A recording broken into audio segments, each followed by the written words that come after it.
Hi, welcome to our devotion for Lent in March on compassion. I'm Kayla and this is, Megan Alden. and you're probably used to seeing our faces and hearing our devotions by this point, Hopefully. hopefully. So we've been selecting devotions on compassion for this last month, and different selections, quotes, scriptures, prayers, things that we found that we thought related to compassion and gave us some inspiration and gave us some thoughts about compassion. So for this last one on compassion, I've chosen a quote from the author and theologian and scholar James Cone, whose specialization is in Black theology in America and Black liberation theology. And so kind of emphasizing how Jesus stands with people who are oppressed and suffering. So I look forward to this. Okay. Yeah. This quote comes from his book, God of the Oppressed. And it says, "The Christian community, therefore, is that community that freely becomes oppressed because they know that Jesus himself has defined humanity's liberation in the context of what happens to the little ones. Christians join the cause of the oppressed in the fight for justice, not because of some philosophical principle of the good or because of a religious feeling of sympathy for people in prison.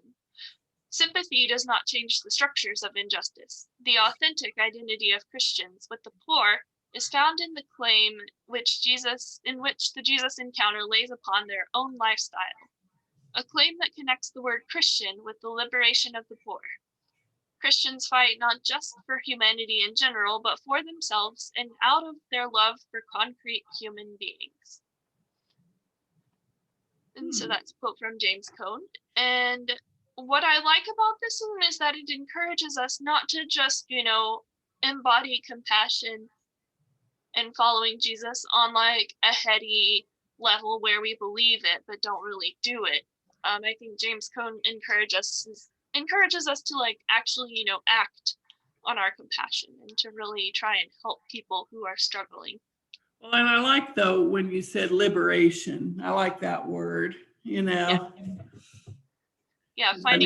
helping all people find freedom, not just like in general, but in God as well. Exactly. And then you brought up sympathy too. So, I like how all that was kind of playing together. Yeah. I'm not familiar with him that much, so that was interesting. Mm-hmm. He was one that I came across in seminary. Yeah.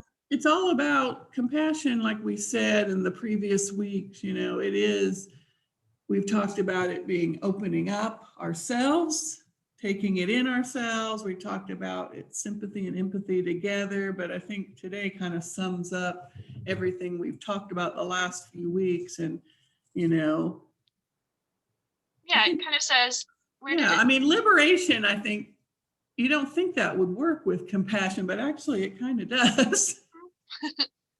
Compassion helps set people free. Mm-hmm. I liked where it said, sympathy does not change the structures of injustice. Because I think we've all been at a point where we look at something bad that's happening in the world and go, "Oh, darn." We are immune but we to need it. we need to do what we can to actually change things. Well, you do become immune to things. Mm-hmm. It becomes a white noise in your life, so you need to become callous, and sometimes it's just too much. But if we can pick our one little corner where we're going to make things better, then I think that's a good thing for all of us. Exactly. Yeah. Pick your corner, people. Pick your corner. We can do this. We can think about other people and get through everything. And yeah, I like that. Yeah, and remember that Jesus is with us every step of the way when we, go beside people who are suffering. And he's with us too when we're just trying to walk our own walk. Just in daily life. Well, yeah, this has been a good series, I think, for Lent, and I hope everyone got to kind of think on it themselves, what it means to them to have compassion for themselves and for other people, kind of open them up. Well, anything else you'd like to add? That's all I've got. Well, everyone, we will you know, I think we're ending Lent.